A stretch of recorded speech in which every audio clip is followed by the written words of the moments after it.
আজকে আমরা মোটোভ্লগ সেটআপ তৈরি করব। সেটআপ তৈরি করব দুই ধরনের, একটা টেম্পোরারি সেটআপ আর আরেকটা পার্মানেন্ট সেটআপ। আর এই ভিডিওতে আমরা দেখার চেষ্টা করব সেটআপ তৈরি করতে কি কি লাগে আর টোটাল কত খরচ হয়। মোটোভ্লগ সেটআপ তৈরি করার জন্য সবচেয়ে গুরুত্বপূর্ণ জিনিস হচ্ছে একটা সার্টিফাইড হেলমেট। আর এটা হচ্ছে আমার হেলমেট, যেটার মডেল হচ্ছে ইয়োহি 981 গেম চেঞ্জার, আর এটার প্রাইস ৬,০০০ টাকা। এরপরে ভিডিও রেকর্ড করার জন্য আমাদের প্রয়োজন একটা ক্যামেরা। এটা হচ্ছে আমার ক্যামেরা DJI Osmo Action 4, যেটার মূল্য হচ্ছে 26,০০০ টাকা। নয়েজ ফ্রি অডিও রেকর্ড করার জন্য আমাদের প্রয়োজন একটা মাইক্রোফোন, যেটা আমরা হেলমেটের ভিতরে সেট আপ করবো। এটা হচ্ছে জয়রুম JR M1, যেটার প্রাইস হচ্ছে 550 টাকা।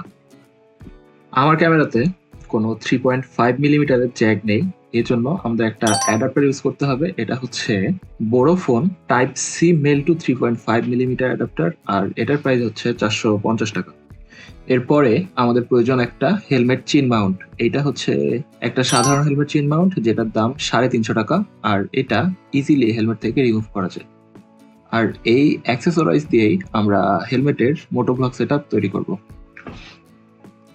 যেহেতু এই সেটআপটা আমি অনেকদিন আগে থেকে ইউজ করতেছি, এই জন্য আমার মাইক্রোফোনটা আমার হেলমেটের ভিতরে অলরেডি এই প্যাডিং এর নিচে সেট করে ফেলেছি। এখানেই আমার মাইক্রোফোনটা রয়েছে। আর যদি আপনি দেখতে চান এই প্যাডের নিচে কিভাবে মাইক্রোফোনটা সেট করেছি, তাহলে অবশ্যই কমেন্ট বক্সে কমেন্ট করে জানাবেন। এই চিন মাউন্টটা সেট করব, আর এইটা এই স্ট্র্যাপের মাধ্যমে জাস্ট স্ট্র্যাপ দুটো ভিতরের দিকে লাগিয়ে দিলেই সেট হয়ে যায়। চিন মাউন্ট সেট করা ডান। আর এখানে রয়েছে একটা ফোন হোল্ডার। আপনি যদি ফোন ইউজ করতে চান তাহলে এই যে ফোন হোল্ডারে ফোন ইউজ করতে পারেন, বাট আমি যেহেতু এখানে ক্যামেরা ইউজ করব, এই জন্য এখান থেকে ফোনের যে হোল্ডারটা রয়েছে এটা সরাই ফেলতেছি।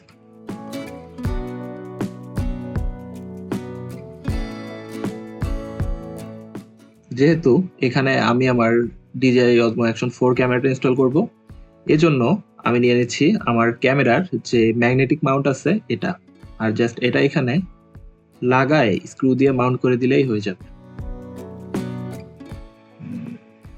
Magnetic mount done. এখন জাস্ট এর উপর আমাদের ক্যামেরাটা বসাই দিলে we're good to go. But হ্যাঁ, এখনো আমরা আমাদের অ্যাডাপ্টার দিয়ে মাইক্রোফোনটা কানেক্ট করিনি, এই জন্য আমাদের যে অ্যাডাপ্টারটা ছিল বড় ফোনের, এটা দিয়ে আমরা মাইক্রোফোনটা কানেক্ট করে নিব। আমাদের setup done, and this is the easiest and cheapest setup for motovlog. এই হচ্ছে ক্যামেরার পজিশন, আর মোটামুটি এটা অনেকটা স্টেবল। আপনি যদি এই সেটআপের ভিডিও কোয়ালিটি আর অডিও কোয়ালিটি চেক করতে চান, তাহলে উপরের আই বাটনে আসা ভিডিওটি দেখতে পারেন। এখন আমার হেলমেটে আরেকটা সেটআপ তৈরি করব, যেটা আমার হেলমেটের জন্য একটা পার্মানেন্ট সেটআপ, আর আমি চাইলেও এই সেটআপটা কখনোই রিমুভ করতে পারবো না।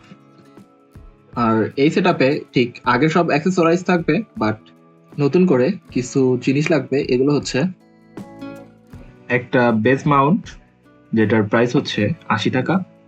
এরপর একটা স্ক্রু, এটার মূল্য 80 টাকা। এক্সটেন্ডার, যেটার মূল্য 160 টাকা। বাকেল মাউন্ট বেস, যেটার মূল্য 100 টাকা। আর একটা 40 টাকা দামের এমসিল। এই মাউন্টিং অ্যাক্সেসরাইজ গুলো অর্ডার করি অ্যাকশন মার্ট নামে একটা পেজ থেকে, আর এই পেজের লিংক ডেসক্রিপশনে দেওয়া থাকবে। এমসিলের প্যাকেট থেকে এই পজিটিভ আর নেগেটিভ বের করে নিলাম, এরপর এই দুটা মিক্সড করে নিব। এরকম একটা ম্যাটেরিয়াল তৈরি হয়, যেটা দিয়ে একটা বল বানায় হেলমেটের সামনের দিকে লাগাই দিব। এরপর বেস মাউন্টটিকে এই এমসিলের উপর বসায় শক্ত করে প্রেস করব। বেস মাউন্টের সাইড দিয়ে বেরিয়ে আসা এই এমসিলের অতিরিক্ত অংশগুলো ব্লেড দিয়ে সুন্দর করে কেটে নিব।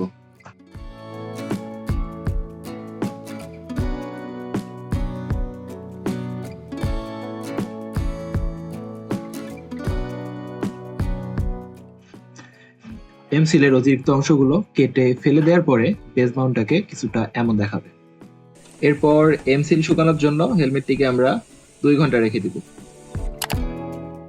2 ঘন্টা পরে যখন এমসিল শুকায় যায় তখন এই মাউন্টটা কিছুটা এইরকম শক্ত হয়। ফাইনালি আমার পার্মানেন্ট মোটোভ্লগ সেটআপ ডান। আর ক্যামেরা লাগানোর পর সেটআপটা এমন দেখাচ্ছে। আর এই সেটআপ দিয়ে কেমন ভিডিও হয় এইটা দেখার জন্য অবশ্যই আমার চ্যানেলটিকে সাবস্ক্রাইব করে রাখবেন। Thank you.